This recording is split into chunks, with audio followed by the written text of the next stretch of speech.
Fala, turma! Hoje começando de um jeito diferente, não vamos fazer um RM Talks, né? Hoje nós vamos falar aqui do escritório, né? Nós vamos falar aqui um pouquinho sobre privacidade e levar para vocês um tanto de aspectos práticos ou desafios e dicas também nesta Semana da Privacidade, né? Semana da Privacidade, porque no dia 28, além de aniversário da Luciana, que está aqui, palmas para a Luciana, gente, palmas, além de aniversário dela, comemorando aí seus 30 aninhos, né?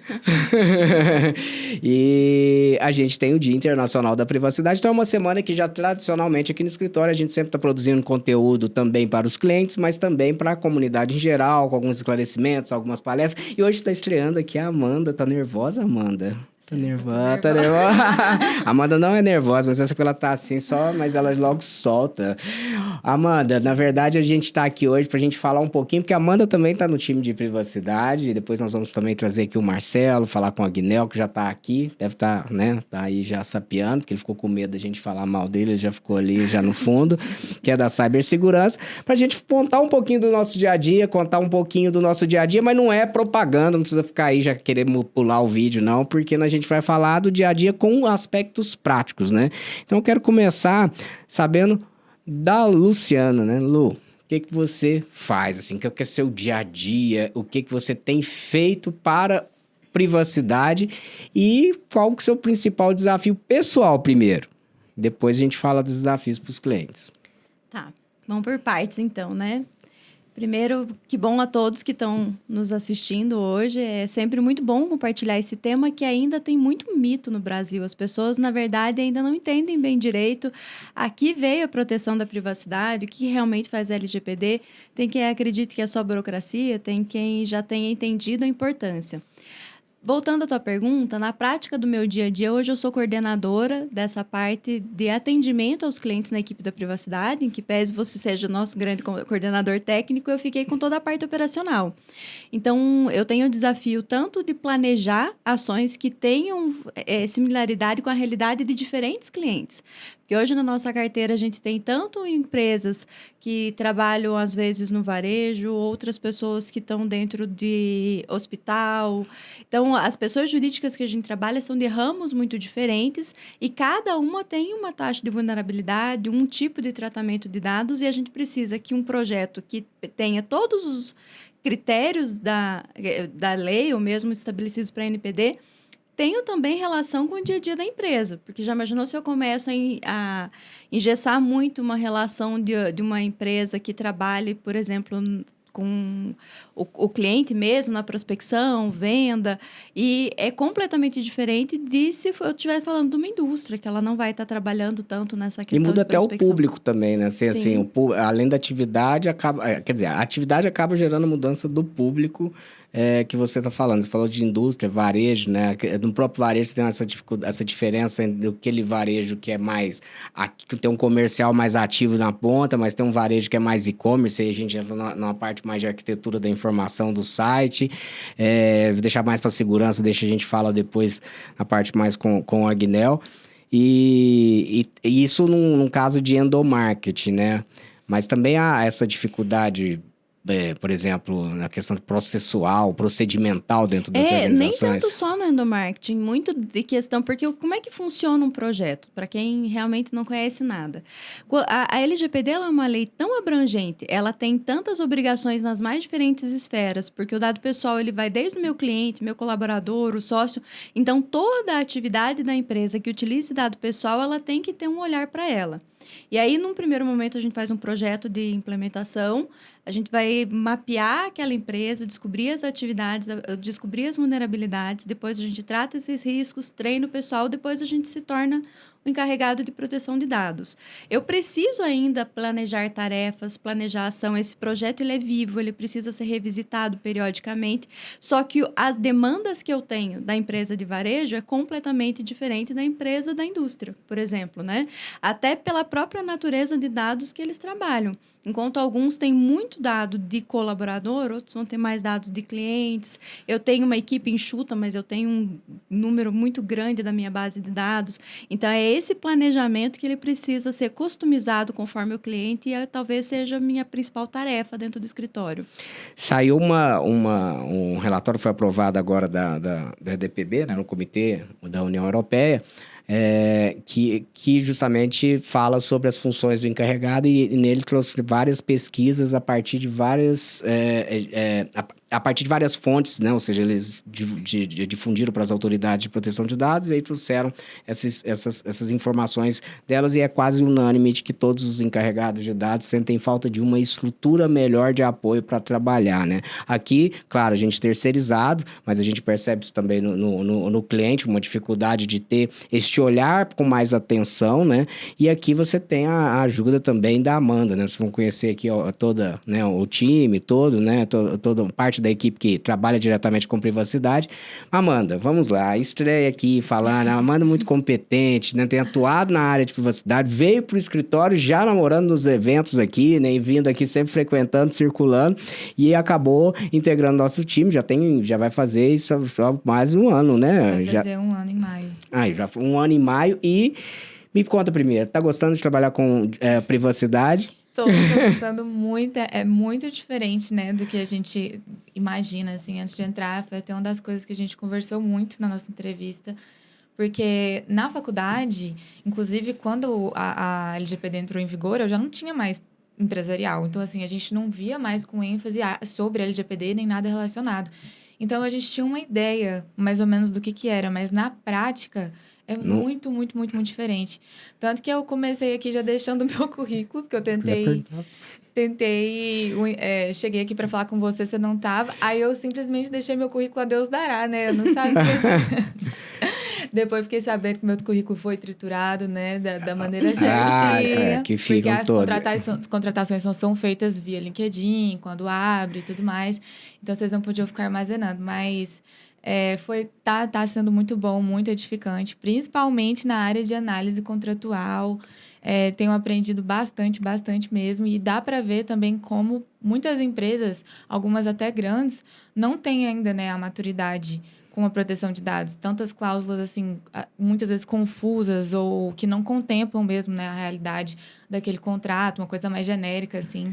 Então, tenho aprendido muito. Coloca muita cláusula genérica, né? A gente vê muito fornecedores, assim, que enviam, às vezes, contratos com cláusulas absolutamente de copia e cola, sem nenhuma realidade. Muitas vezes eu vejo cláusulas contratuais que não têm absolutamente nada a ver com a atividade que está sendo contratada. Muitas das vezes cláusulas que são ruins para aquele fornecedor que colocou essas cláusulas, né? E a gente acaba fazendo, muitas vezes, um trabalho dos dois lados, né? Também atuando para orientar, porque muitas vezes esse fornecedor, geralmente quando as empresas maiores, né, que a gente trabalha, vai contratar uma empresa menor, esse fornecedor não tem nada ainda de proteção de dados, não tem, às vezes, tem um encarregado de dados nomeado ali para dizer que tem, mas não tem atuação, não tem, ele acumula outras funções e acaba trazendo esse prejuízo para as empresas e aí eu queria até que vocês contassem um pouco, Deixa né? eu só fazer uma anedota dessa questão da análise de contrato. Depois que a gente começa a trabalhar com privacidade, é um eterno prestar atenção no que você não prestava atenção, né?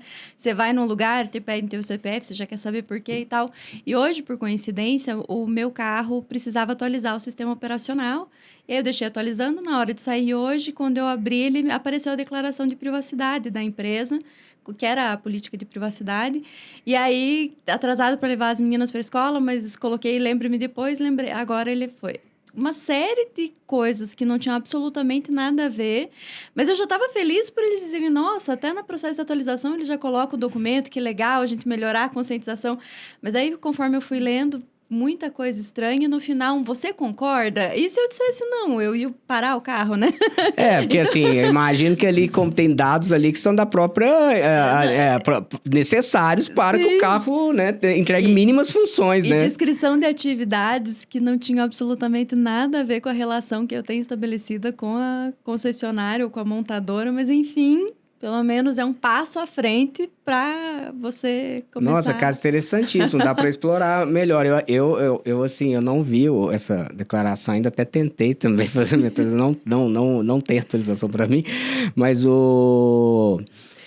Assim, eu imagino que tenha muitos dados ali, por exemplo, que são necessários para coletar, para enviar para aprendizado da própria empresa, né? Assim, questão de duração, carro elétrico, que no seu caso, questão de duração da bateria, alguém tá ali balançando ali a cabeça de tecnologia, tô indo bem, não?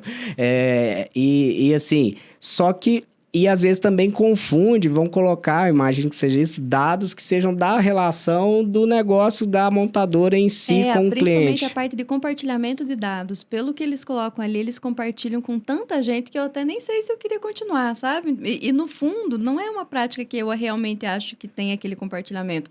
É mais um vamos atirar para todos os lados. Na dúvida, estava escrito aqui que eu compartilhava, sabe? Então, mas muito genérico. Então, mas tem uma questão interessante. Assim, o fato dele de estar atualização, porque que tá pedindo ali aquele momento, né? Vamos dizer, tudo bem, não tem um aceite, uma necessidade de um aceite, mas tem naquele momento ali uma... Podia ter um ciente, né? Um ciente, mas assim, naquele momento apresentar a política, ou seja, dar a transparência de fácil acesso nas oportunidades que a empresa teve com o titular de dados. Isso, inclusive, é muito benéfico para quem estiver nos ouvindo, Ótimo, é maravilhoso. Porque você vai mudar o sistema, né? Você vai mudar alguma coisa, é importante que as políticas sejam atualizadas, vai coletar um dado novo. E aí a gente vai entrar naquele desafio das empresas que é do procedimento operacional delas pensarem que tem que ter privacidade e é privacy by design, para que aí ela saiba que, opa, vai mudar aqui, eu vou ter que ter toda uma mudança também de prática. Aí, claro, tem esse erro do concordo, autorizo, tá tudo junto, coisas que não são necessárias com dados que são necessários, mas o fato dessa camada me chamou a atenção, ou seja, naquele momento em que atualizou, porque na concessionária, quando você pega o carro, você não tem ali um acesso fácil para essa declaração de privacidade da montadora, especialmente dados que são coletados do carro, ele está no manual. Então, uma das coisas que me chama a atenção é porque na atualização ele deixava claro que a partir de agora ele coleta minha geolocalização enquanto a internet estiver funcionando. E que era uma coisa que eu realmente precisava ficar sabendo, né? E eles deram muito destaque. Muito, inclusive teve casos já tem decisões na União Europeia, inclusive, de que por exemplo, de uma empresa que eu me lembro, em várias decisões, mas de um caso que eu usei muito em aula, que era o caso de uma empresa era um banco, uma instituição financeira, que ela colocava nos contratos junto, por exemplo, saía da BMW, não sei se era BMW, se era Mercedes, saía junto com a empresa, já saía o dado de geolocalização para a instituição financeira também, porque esse caso o cara ficasse devendo, ele já sabia onde que o carro estava para pegar. Só que assim, na questão... Aí falou, mas é legítimo, tal, é legítimo, mas só que o titular dos dados não sabia que esse dado era coletado. Então a gente tem que... E essa questão da necessidade, né, será que eu preciso ou não? Eles justificaram que eles estão pegando a localização para saberem aonde que eles vão fazer mais ações para postos de recarga. Assim, até tá bem explicado na política. Então, isso, o que eu ia dizer era justamente isso, que a gente tem que entender... só pegava, tipo, o chassi do carro, não sabia que era eu. Então, não ficava o meu nome no primeiro momento ainda. Não, então, isso que eu acho legal, porque a gente às vezes fala assim, eu vou analisar uma situação concreta, eu vou dizer se aquele dado ele pode ou não ser coletado. Mas você tem que, às vezes, saber e conversar com a empresa. Porque você não tem a ideia de toda a necessidade. Por exemplo, você fala, geolocalização. Você não precisa por geolocalização para o carro funcionar. Mas para aquela... Agora, e se eu não quero fornecer essa geolocalização? Porque para essa... Então, assim, não é um dado necessário. A finalidade, ela até está vinculada... A finalidade está vinculada com a geolocalização. Mas nesse caso, talvez me parece que um consentimento seria mais adequado. Ele deixava um pouco mal confusa a redação, mas dizendo que eles estão trabalhando para que na próxima atualização eles consigam saber como se fosse um mapa de calor sem o outro dado. Só saber que tem um carro na área, mas não saber que é o meu. Só que ainda não estava finalizado o sistema e que isso será melhorado na próxima atualização. Vamos repercutir isso na próxima parte com a segurança da informação, essa parte técnica também. Mas, agora, Amanda... Pode abrir o jogo, que pode falar numa boa. Assim, que é a coisa que você achou mais complicada? Porque igual você já começou e abriu muito bem falando assim de que não tem uma... A gente não é preparado na faculdade. É claro, né? Eu na minha época, obviamente que não. Mas assim, eu não vejo, não tem uma preparação ou a preparação que se tem, as pessoas não entendem como que vai ser atuar na prática. Você já disse que isso foi uma diferença que você percebeu. Mas qual desses procedimentos que você realizou, assim, qual que você achou que foi o mais difícil de aprender?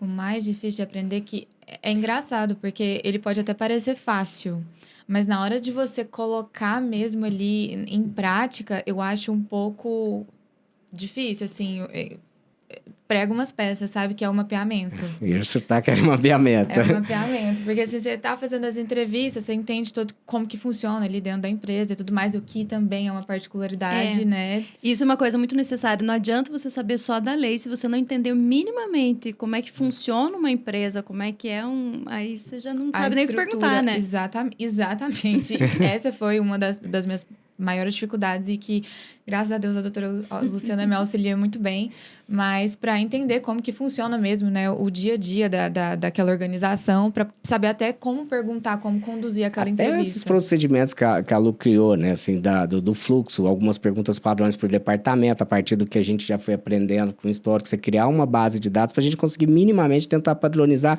E aí é importante, quando a gente vai falar de padronizar, não é padronizar os Modelão, campos, né, que vão ser preenchidos, padronizar a pergunta, pelo menos, ou perguntas mínimas que toda atividade empresarial naquele departamento tem, né? Nesse ponto, eu tentei adotar processo de metodologia mesmo. Você ter um checklist, se você for pensar em toda a ISO, todo outro processo que você tenha de adequação, você tem um escopo que você trabalha, você vê se tem aquele requisito mínimo da atividade ou não. Então, eu tentei também, nesse processo, deixar metodologicamente parecido, porque o mapeamento que a Amanda, eu, Marcelo, qualquer outro integrante da equipe faz, ele siga uma mesma linha de raciocínio.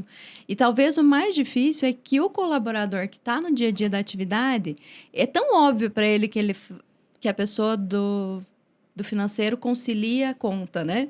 Que você pergunta, e daí no qual, sei lá, né? Aprova a folha de pagamento ali. E aí ele fala, gente, é verdade, eu faço isso. Mas ele não lembraria de te contar, porque para ele aquilo é muito básico. Então, a ideia é a gente tentar... Exatamente. O registro de ponto, né? O cara vai falar toda na atividade dele, mas ele não percebe que, né, ele tem lá o registro de ponto, que é dado biométrico. Vocês falam de dado sensível, o cara, não, mas dado biométrico é dado sensível. Então, acho que essa é uma dificuldade conceitual, assim, vamos dizer, que é a primeira delas, né? Agora, sim, dentro desse cenário, né, a gente falou de mapeamento é difícil, mas daqui para... Agora, no cenário corporativo, pelo que vocês conversam com os clientes em termos de maturidade, claro que nossos clientes são lindos, maravilhosos, todos são, assim, tem uma dedicação muito grande, claro que níveis, uns têm um nível mais elevado de maturidade, outros menos, mas... É meio que pacífico, assim, os desafios em geral, assim. Quais vocês acham que, vamos supor, 2024, quais que eles estão pontuando mais para vocês? Assim, olha, esse ano a gente quer melhorar isso, esse ano nossa fraqueza é essa. Ou o desafio de vocês, por exemplo, esse ano a gente queria fazer isso, mas não vai dar porque a empresa está focada naquilo. Quer começar? Na verdade, o que eu acho o nosso principal desafio, primeiro vou falar do lado de cá. Quando nós estamos trabalhando com uma empresa que realmente quer fazer parte do processo, que montou um time interno que está engajado, que participa disso, a coisa flui de uma forma extremamente dinâmica. Pontualmente, já teve na nossa história algumas empresas que nos contrataram pensando, nossa, vou terceirizar esse problema e não quero mais saber dele. Só que... é impossível, por mais que nós estivéssemos interno dentro da empresa, você saber o que ocorre em todos os departamentos se você não fizer parte do departamento.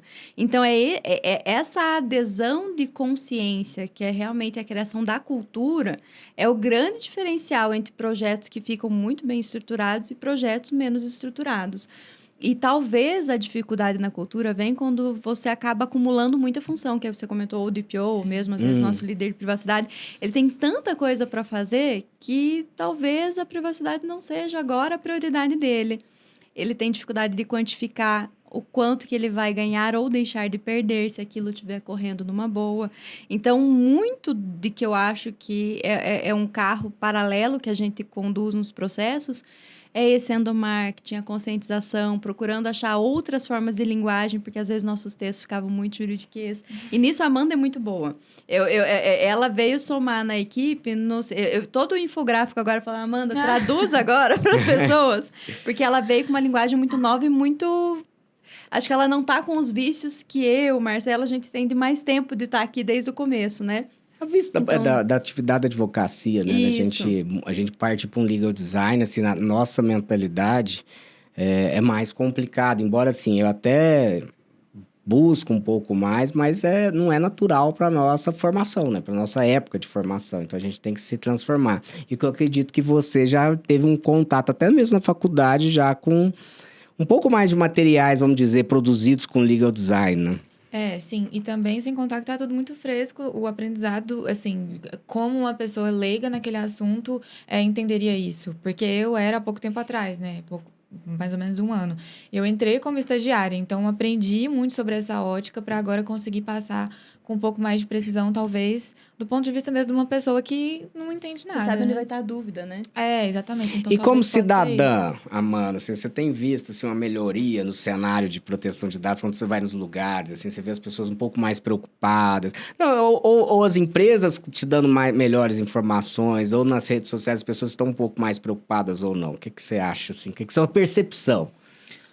Olha, eu acho que não. Apesar de que esses dias eu fui num instituto fazer uma consulta e aí eu vi que eles informavam bonitinho sobre a política de privacidade, eles não saíam chamando, expondo os dados pessoais das pessoas nas telinhas de televisão de consultório que tem. Então, Nossa, assim, isso é... eu achei muito mágico. Isso é diferente, porque geralmente você tem lá, se um cara vai falar, não podemos chamar pelo número, tem que humanizar, né? A gente falou isso aqui um dia, né? Foi, Aí o cara bota o exatamente. nome completo. Só falta falar o exame que vai fazer. Exatamente, e eu achei bem diferenciado isso aí lá. Mas, tirando isso, eu não vejo, não. Eu fico até um pouco desesperançosa quando eu olho, mas eu falo, não, de certa forma, tem muito ainda para amadurecer e é normal, né? Mas... Assim, essa parte dessa coleta, eu não sei até que ponto que foi por conta de privacidade. bares, de tantas coisas, a gente vê as coisas acontecendo, das pessoas coletando. Eu não sei se a gente tem frequentado os mesmos locais, né? Mas assim... Bom, agora eu vou ter que saber, eu vou ficar preocupado. Mas eu até, porque a gente já tá nessa toada há mais tempo, já teve questão da gente viajar e na recepção do hotel, a gente tirando foto do negócio de privacidade, e a nossa caçula sempre fala, meu Deus, lá vão eles brigar de novo, né? Então, eu até acho que tem ficado mais comum, mas não é todo mundo até que entende o que é aquilo. Porque às vezes você pergunta e fala, esse aqui é um negócio lá da LGPD que tem... Você nem sabe o que é. Eu até acho que está melhorando, mas tem muita gente. Por outro lado, também aumentaram-se muitos aplicativos que, principalmente em restaurante, né? Que para você poder sentar numa mesa, você tem que contar teu tipo sanguíneo. Dá um desespero, né? Essa digitalização também, ela foi meio torta, assim, nesse aspecto, né? Porque foi uma necessidade de tirar a aproximação, tirar cardápio, surgiu possibilidades novas tecnologias, novas soluções. Isso, Só que pouca preocupação com a privacidade. E às vezes tem casos que é meio proposital, né? Porque o que eu tenho notícia de alguns aplicativos desses que simplesmente você vai só em um restaurante, e se você se cadastra ali, você vai num outro estabelecimento, aquele outro estabelecimento já tem o seu dado também, porque as bases são compartilhadas. Não faz o menor sentido, né? É um negócio... Eu estou na minha semana de aniversário, eu recebi 14 e-mails nos últimos dias de... Venha fazer sua festa aqui. De lugares de festa? Só que vários eu nunca fui. Eu só fui em um, que eu tenho certeza que é onde eu dei meu dado. Os outros 12... Um outro eu também... extração de dados, outros né? 12, e eu tô para ver, acho que todos usam o mesmo aplicativo. E ainda, inclusive, é ruim, porque o próprio bar que contratou o aplicativo onde eu forneci meu dado vai ficar triste saber que outras pessoas estão fazendo propaganda com o mesmo dado, né? Isso é interessante. horrível. A gente teve uma reunião semana passada com o cliente, justamente falando sobre essa questão de um fornecedor que não tinha maturidade para receber os dados, não dava garantia de que aqueles dados seriam eliminados, etc. Uma série de questões problemáticas. Mas um aspecto que o empresário tem que entender é que em situações em que o fornecedor não dá garantia de que o dado não é acessado por outros, ele tá passando a inteligência do negócio também para terceiro, né? Ele tá ali pegando um dado que ele produziu, que tem que é a sua equipe de vendas, e de repente o concorrente dele vai utilizar, porque vai contratar esse fornecedor, porque o fornecedor não apaga a informação depois. Esse tipo, talvez, acho que uma garrafa aqui caindo, mas eu acho que falta um pouco de percepção também de que esse dado, ele é importante. E quando a gente fala isso, talvez o cliente passe a ter considere um pouco mais relevante, né, aquela situação, e fala, opa, peraí, eu realmente não vou passar meu ouro aqui para os outros, né? Impressionante. Bom, eu queria, tenho algumas questões, queria só que vocês comentassem, assim, que são mais atuais. Uma, inclusive, atualíssima de hoje, né? Se a gente está falando de percepção de privacidade, eu não sei se a gente pode colocar na mesma cesta dessa percepção de dados que estão sendo coletados para a questão lá do resort, né? Que diz que foi no resort, que também tem que tomar cuidado com fake news, mas vamos considerar verdadeiro que tem uma câmera espiã na tomada de um quarto de um resort em Porto de Galinhas, né? Então, imagine só... Olha que grau de invasão de privacidade. É criminoso, inclusive, né? E a pessoa, eu estava lendo a matéria, a mulher, geralmente a mulher acaba sofrendo e é mais vítima do compartilhamento de nudes, se sente mais vulnerável. Ela já estava fazendo tratamento psicológico porque ela tá com medo, ela não sabe o que foi coletado e onde que essa imagem tá. E há 2 anos atrás, um pouco menos de 2 anos, teve uma matéria do Globo que falava sobre grupos do Telegram que compartilhavam imagens coletadas em hotéis, né? Ou seja, em hotéis e Airbnb, etc. Tem muito a ver com o LGPD, sim, mas antes da gente eu falar de parte de processo que o estabelecimento pode adotar, que a LGPD ajuda, não é só um empecilho para as empresas, a percepção da pessoa ali dessa possibilidade de ter uma câmera, né? É uma imagem, ela sabe... Hoje essa imagem ainda pode ser comprometida de várias outras maneiras, mas já é um nível que talvez... Tem a ver ou não tem a ver? Eu tô tentando entender assim, será que a gente pode colocar na mesma preocupação com privacidade em termos de dado não imagem? Talvez eu acho que é até maior, mas tem a ver com tudo. Porque uma empresa que esteja séria, criando cultura, que capacitou, inclusive, as pessoas que trabalham para ela, para poder monitorar, pode ter sido uma fé de um colaborador. Mas se os outros soubessem identificar aquele risco, aquela segurança... Você concorda comigo, doutora? Já pensou, assim, você vai num estabelecimento agora, em todo lugar você tem que ficar... Pensando assim, se vai estar colocando filmando. o dedo no espelho para ver se está colado, se tem espacinho, né? Não, tem ferramenta, né, que você passa assim para ficar verificando se apita ou não, né? E daqui uns dias você vai ter mulher tem que andar na bolsa, porque você pode ir num restaurante, vai no banheiro, você vai ter que ficar passando ali antes, né? Ou vai criar um selo, né? Esse ambiente certificado pela No Cameras Incorporation, que é né? o típico da certificação que não ia funcionar um negócio para aí, nada, né? porque Vamos pensar aí. Você não tem a câmera na hora do almoço, se depois do almoço alguém colocou, então também não é uma certificação que ia ficar inválida, né? Porque Não, mas, por exemplo, selo de qualidade, né? Você cria um selo de qualidade do hotel, por exemplo. Esse selo de qualidade, ele tem lá. Agora vai ser 5 estrelas só se, além da sala de conferência, café, etc., vai ter que ter também um procedimento para verificar que não tem câmera, né? A gente já teve acesso de uma questão de vulnerabilidade com câmera num cliente e que a questão foi resolvida muito rápido. Não era câmera íntima, né? Mas só porque é a mesma situação. Foi resolvido muito rápido porque a gente vinha de um processo de endomarketing com a equipe muito grande, sabendo que não poderia filmar as pessoas naquela condição, que elas estavam dentro de um quadro de vulnerabilidade. E a situação chegou muito rápido e foi resolvida muito, muito pontualmente porque as pessoas foram capacitadas. Agora, quando você tem... Por mais que você tenha o selo e tal... Você sempre está correndo a má fé, inclusive dos indivíduos que trabalham para você. Você não sabe. Mas você minimiza. Assim, aquele negócio, minimiza. Você não tem condição. Acho que tem a primeira camada de proteção, somos sempre nós, né? Então, a primeira, eu tenho que tomar cuidado. E eu acho que vai ter que ser, sim, uma ferramenta para chegar nos estabelecimentos e passar ali um detector de câmeras para tentar ver se tem ou não e se proteger. Um outro aspecto que eu penso, que o estabelecimento fala, mas pode ter sido um terceiro, como é que a camareira ia ver, né? E aí é onde que entra LGPD, porque se eu tenho um procedimento, por exemplo, de limpeza dos quartos, privacy by design, eu vou ter que a menina da limpeza agora, além de trocar a roupa de cama, ela passa o rastreador também para ver se tem. E isso é tão treinável dentro da psicologia... Detector, desculpa. Dentro da gestão de pessoas, é comum no Brasil que roubem objetos em motel. E aí, tem toda uma área que é feita pela psicologia da capacitação, que é você melhorar a memória das camareiras para que elas consigam fazer uma vistoria visual. Se você não pode investir, por exemplo, Isso é treinamento, né? Eu vejo que ninguém assiste filme policial, né? Lembra que é treinamento do FBI, o cara tem que entrar e ver 33 objetos. Tem uma pessoa aqui em Goiânia que é especialista em fornecer esse treinamento, que é o Milton, né? E ele ele capacitava, fazendo testes, primeiro de memória, com o pessoal, melhorando, inclusive, o processo de recrutamento, para que as pessoas que fossem para a vaga, a gente percebesse se elas eram atentas, se elas eram dispersas. Se eu entrar no quarto errado, eu demoro uns 5 minutos para identificar. Assim, se não tiver ninguém, cara. Mas assim, peraí, isso aqui não é meu mesmo. E aí é a típica coisa que, se fosse necessário, poderia treinar, inclusive, as camareiras. Sim, olhar, né? eu tô brincando aqui, mas claro que assim, são várias possibilidades que você pode adotar, que também melhora a reputação. Porque você imagina, fala assim, mas é um investimento alto. Eu nem acho que é alto assim, tá? Assim, perto de uma estrutura de um resort, de um hotel, você consegue...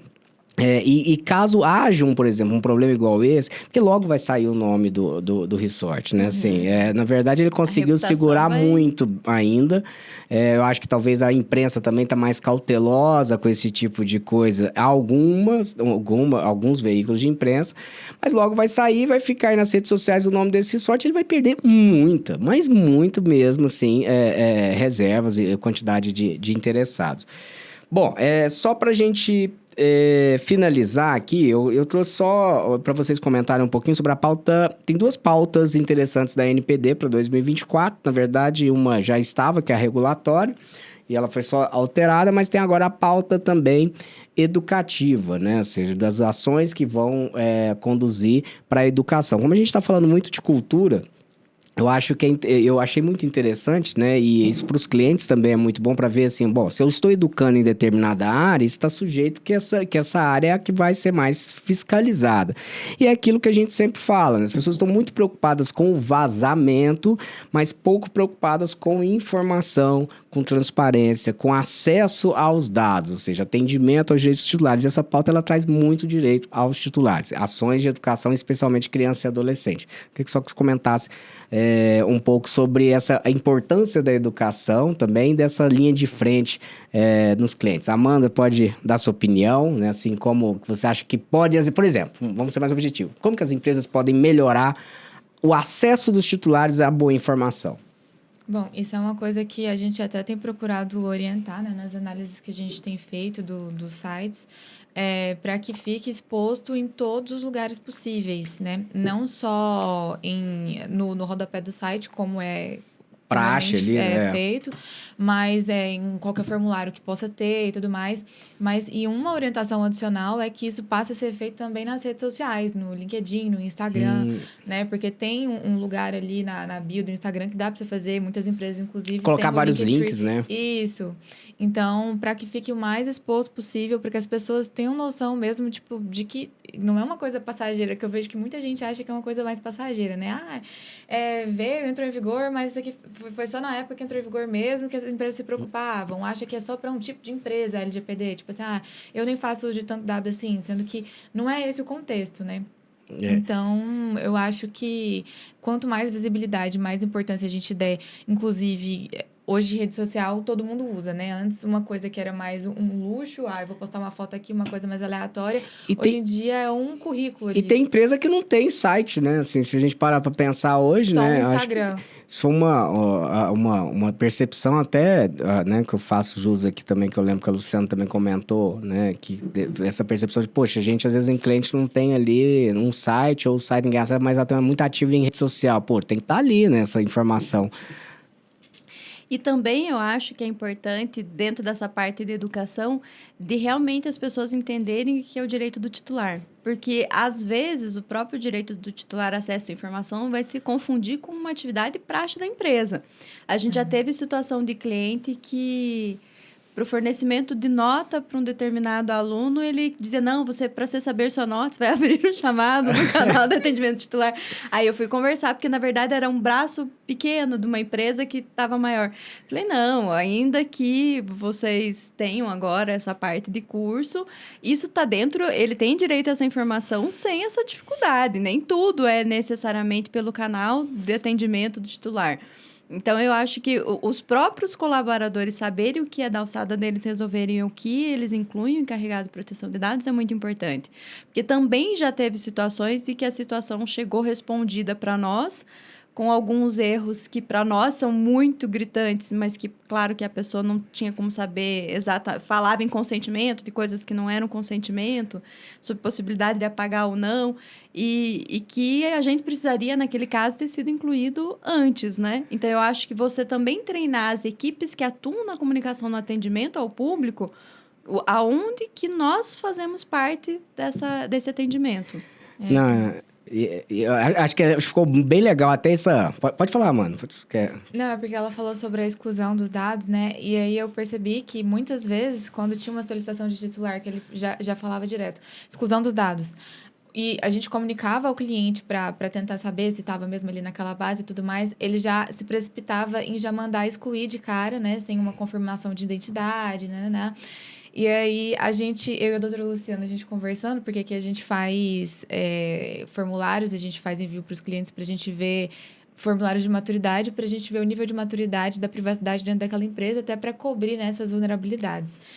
E uma das coisas que a gente perguntou no formulário mais recente que a gente elaborou foi sobre você saberia lidar ou conduzir ou encaminhar uma solicitação de um titular, e a maioria das pessoas não sabia nem o que era, tipo assim, dentro daquela organização.